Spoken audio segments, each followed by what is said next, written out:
Hi friends, welcome back to our channel @all in one dolly. Please like, share and subscribe our channel. ఈరోజు వచ్చేసి మనం కరివేపాకు కారం పొడి చేసుకుంటున్నామండి. కరివేపాకు కారం ఇది చాలా మంచిది, హెల్తీ అండ్ టేస్టీ అండి. ఇది ఇంట్లోనే ఎలా తయారు చేసుకోవాలో చూద్దామండి. ముందుగా మన ఛానల్ని సబ్స్క్రైబ్ చేయండి, వీడియో స్కిప్ చేయకుండా మొత్తం చూడండి. ఇంకా మన ఛానల్లో ఇంకా చాలా వీడియోస్ ఉన్నాయి, చూడండి ఫ్రెండ్స్. ఇది ఇప్పుడు వచ్చేసి మనం ఇందులో ముందుగా బాండీ పెట్టుకుని కొంచెం ఆయిల్ వేసుకుని అందులో ఏమేమి ఇంగ్రీడియంట్స్ వేసుకోవాలంటే ఎండుమిర్చి వేసుకోవాలి, తర్వాత వచ్చేసి కొంచెం మినపప్పు, కొంచెం కందిపప్పు, ధనియాలు, కరివేపాకు, పచ్చిశనగపప్పు ఇవన్నీ వేసుకుని తర్వాత కరివేపాకు కూడా వేసుకుని చక్కగా ఫ్రై చేసుకోవాలండి. సిమ్లో పెట్టుకుని దోరగా వేయించుకోవాలి. చాలా టేస్టీగా ఉంటుందండి, కళ్ళకి చాలా మంచిది.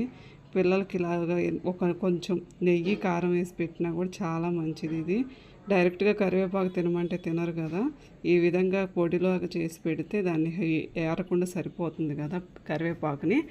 చాలా మంచిదండి, హెల్దీ అండ్ టేస్టీ. బయట వాటికన్నా కూడా ఇలా ఇంట్లోనే హెల్దీగా టేస్టీగా చేసుకోవచ్చండి.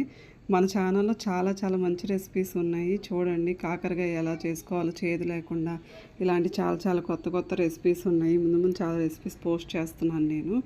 ఫ్రెండ్స్ ప్లీజ్ సబ్స్క్రైబ్ చేయండి, లైక్ చేయండి, ఎక్కడా కూడా స్కిప్ చేయకుండా చూడండి వీడియో. కొంచెం స్కిప్ చేసినా మనకి ఇంగ్రీడియంట్స్ మిస్ అవుతూ ఉంటాయి. ఇందులో మళ్ళీ లాస్ట్లో మనం కొంచెం జీలకర్ర కూడా వేసుకున్నాము, బాగుంటుంది. జీలకర్ర కూడా వేసుకుంటే చాలా టేస్టీగా ఉంటుంది. జీలకర్ర కూడా మంచిగా అరుగుదలకు మంచిది కదా, ఎవరికైనా హెల్తీ అండి, చాలా మంచిది ఈ కారప్పొడి మాత్రం. తప్పకుండా మన ఛానల్ని సబ్స్క్రైబ్ చేయండి, లైక్ చేయండి, షేర్ చేయండి. మీకు ముందు మంచి వీడియోస్ పెడతాను నేను. ఇది నా న్యూ స్టెప్ అండి. మీ సపోర్ట్ నాకుంటే ఇంకా చాలా దూరం వెళ్తాను నేను. తప్పకుండా ట్రై చేయండి. ఈ కారప్పొడి మాత్రం చక్కగా మీకు అందరికీ నచ్చుతుంది. ఈ కారప్పొడి ఇప్పుడు చెప్పాను కదండి ఇంగ్రీడియంట్స్ అని ఒకసారి చెప్తున్నాను వినండి లాస్ట్లో.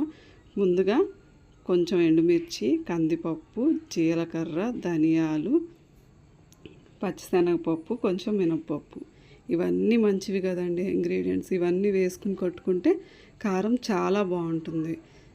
ఇంకా చాలా ముందు ఇంకవి ఏంటంటే ఇప్పుడు బాగా ఫ్రై చేసేసుకుంటాం కదా, ఇవి చేసుకున్న తర్వాత దీన్ని మనం చల్లారి పెట్టుకోవాలండి. బాగా కూల్ అయిపోవాలి, అసలు ఏమాత్రం వేడి లేకుండా బాగా చల్లార్చుకోవాలి. చల్లార్చుకున్న తర్వాత వాటిని మిక్సీ జార్ తీసుకొని మిక్సీ జార్లోకి మనం వేసుకుని వాటిని చక్కగా మనం మిక్సీ జార్లో పొడి పట్టుకోవాలి. దాంట్లో కొంచెం ఉప్పు కూడా వేసుకుని పొడి పట్టుకోండి. తర్వాత లాస్ట్లో ఒక ఇంగ్రీడియంట్ వేస్తాము, వెల్లుల్లిపాయలు అండి. వెల్లుల్లిపాయలు వేస్తే కూడా చాలా మంచిది, కొలెస్ట్రాల్కి చాలా మంచిది కదా. తర్వాత మనకి కారపొడి, కరివేపాకు కారం రెడీ అయిపోతుంది. Please subscribe, like, share our channel.